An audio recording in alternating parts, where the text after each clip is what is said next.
துளாராசிக்காரங்களுக்கு குரு பயிற்சி பலன் எப்படி இருக்கும்? அதாவது ரொம்ப யோகக்காரங்க இந்த காலகட்டத்தில் யாருன்னா துளாராசிக்காரங்களுக்கு தான்.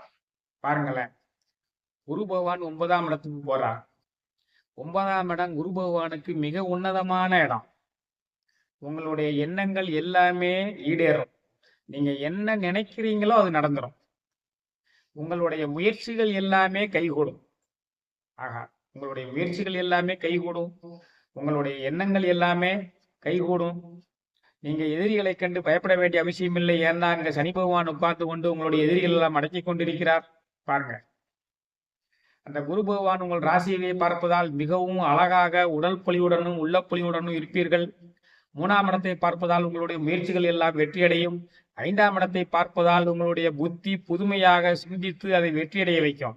ஏன்னா 5ஆம் இடத்துல ராகுவும் இருக்கிறாரு. 5ஆம் இடத்தில் உள்ள ராகுவை நம்ம குரு பகவான் பார்ப்பதால் நீங்கள் புதுமையாக சிந்தித்து அதில் வெற்றி அடைவீர்கள். புதுமையாக சிந்தித்து அதில் வெற்றி அடைவீர்கள். உங்கள் பிள்ளைகள் புதுமையாக சிந்தித்து வெற்றி அடைவார்கள். உங்கள் பிள்ளைகளால் உங்களுக்கு பெருமை வரும். பிள்ளைகளால் நன்மை வரும். 11ஆம் இடத்துல கேது பகவான் இருக்கிறார். அவரால் நன்மை கிடைக்கும். 11ஆம் இடத்துல எந்த கிரகம் வந்தாலும் அதுல நன்மை கிடைக்கும். கேது பகவான் தான் நன்மைக்கு சொல்லவா வேண்டும்.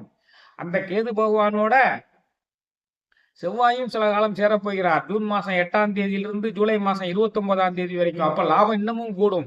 பூமி சம்பந்தமான லாபம், பூமி சம்பந்தமான லாபம், மனைவி வழி லாபம் அத்தனையுமே கிடைக்க போகிறது. அக்டோபர் 8ஆம் தேதியிலிருந்து டிசம்பர் 21ஆம் தேதி வரைக்கும் ஒரு 3 மாசம் குரு பகவான் 10ஆம் இடத்துக்கு 3 மாசம் இருந்துட்டு போக போறாரு. அப்போ உங்களுக்கு தொழில சில மாறுபாடுகள் ஏற்படும். உத்தியோகத்துல சில மாற்றங்கள் வரலாம். அந்த 3 மாசம் உங்க அலுவலகத்துல உங்களுக்கு வேற இலாக்கா கொடுக்கலாம். நீங்கள் பார்த்து கொண்டிருந்த ஃபீல்டை விட்டுட்டு வேற ஃபீல்டுக்கு கொடுக்கலாம். ஆக எல்லாமே நன்றாகத்தான் இருக்கிறது. கவனித்துக் கொள்ள வேண்டிய ஒரே ஒரு விஷயம் என்னவென்றால், you should avoid excessive travel. ஏனென்றால் 8ஆம் இடத்தை சனி பகவான் பார்வையிடுகிறார். 12ஆம் இடத்தையும் சனி பகவான் பார்வையிடுகிறார். 12ஆம் இடம் அலைச்சல் திரிச்சல் இதை கொடுக்கக்கூடியது. 8ஆம் இடம் திடீர் என்று அலைய வைக்கக்கூடியது. திடீர் என்று விபத்துக்களை ஏற்படக்கூடியது. ஆக நீங்கள் துலாம் ராசிக்காரர்கள் ஒரே ஒரு விஷயத்தில் கவனமாக இருந்தால் உலகம் உங்கள் கையில். அந்த விஷயம் என்ன? நீங்கள் அளவுக்கு அதிகமாக பிரயாணம் செய்வதை தவிர்க்க வேண்டும். இந்த காலகட்டத்தில் துலாம் ராசிக்காரர்கள் அளவுக்கு அதிகமாக பிரயாணம் செய்வதை தவிர்க்க வேண்டும். தேவையற்ற வீண் செலவுகளை தவிர்க்க வேண்டும். இந்த 2 தான் தவிர்க்கப்பட வேண்டிய விஷயங்கள். மற்றபடி நன்மை தரக்கூடிய விஷயங்கள் என்ன? எண்ணங்கள் எல்லாம் ஈடேறும். உடல் பொலிவும் உள்ள பொலிவும் வரும்.